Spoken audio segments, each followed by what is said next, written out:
അവസരങ്ങൾ കൊടുത്തുകൊണ്ട് മുന്നോട്ട് പോകുക എന്നുള്ളതാണ്. ഡയറക്ഷൻ ടീമിനകത്ത് ഞാനുണ്ട്, സ്ക്രിപ്റ്റ് ഡെവലപ്മെൻ്റ് എല്ലാം ഉണ്ടായിരുന്നു. നായകൻ ഞങ്ങളുടെ ആഗ്രഹം, ഞങ്ങൾ എത്താൻ ശ്രമിച്ചുകൊണ്ടിരിക്കുന്നു, ഉടനെ തന്നെ അവരിലോട്ട് എത്തും. ടൊവിനോയും പൃഥ്വിരാജിനെയാണ് ഞങ്ങൾ കാണുന്നത്. ഇവരെല്ലാവരും ഉണ്ടാവും. രജൻ കൃഷ്ണയ്ക്ക്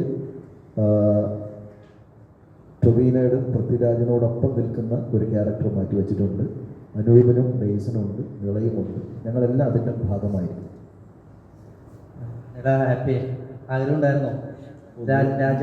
നിളയ്ക്ക് വേണ്ടിയിട്ടാണ് ഈ ചോദ്യം ചോദിച്ചല്ലേ? അല്ലേ?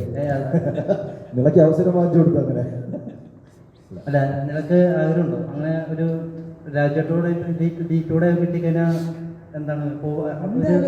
ഉറപ്പല്ലേ? ഇപ്പൊ ഞാനല്ല ഈ സീറ്റില് ഏത് നായിക എന്നാലും ഉറപ്പായിട്ടും പോകും. അതെനിക്ക് ആഗ്രഹം ഉണ്ടാവും, ഉറപ്പായിട്ടും ചാൻസ് കിട്ടട്ടെ എന്ന് പ്രാർത്ഥിക്കുന്നു. ശരിക്കും ആഗ്രഹം ആരോട് അഭിനയിക്കാൻ? ആരോട് ആഗ്രഹം? അങ്ങനെയല്ല, നമുക്കിപ്പം ഞാനിപ്പോൾ ആക്ടിങ് സ്റ്റാർട്ട് ചെയ്തിട്ടേ ഉള്ളൂ.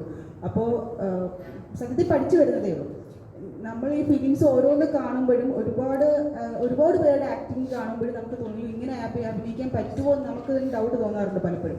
അപ്പോൾ അങ്ങനെ വരുമ്പോൾ ഇപ്പോൾ ഇൻഡസ്ട്രിയിലുള്ള ആരുടെ കൂടെയാണ് നമ്മൾ കിട്ടിയത് നല്ല ക്യാരക്ടേഴ്സ് കിട്ടണം എന്നാണ് ഫസ്റ്റ്. അതാണ് എൻ്റെ ഇത്. പക്ഷേ വലുതോ ചെറുതോ എന്നുള്ളതല്ല, കിട്ടുന്ന ക്യാരക്ടർ ഉറപ്പായിട്ട് ആ കണ്ടിറങ്ങുന്ന ആൾക്കാരുടെ മനസ്സിൽ പോകരുത്. അതാണ് ഇപ്പോൾ എൻ്റെ ഏറ്റവും വലിയൊരു ആഗ്രഹം. ഇതിലങ്ങനെ ഇരിക്കും, അത് ഉറപ്പാണ്, നിങ്ങൾ മറക്കത്തില്ല.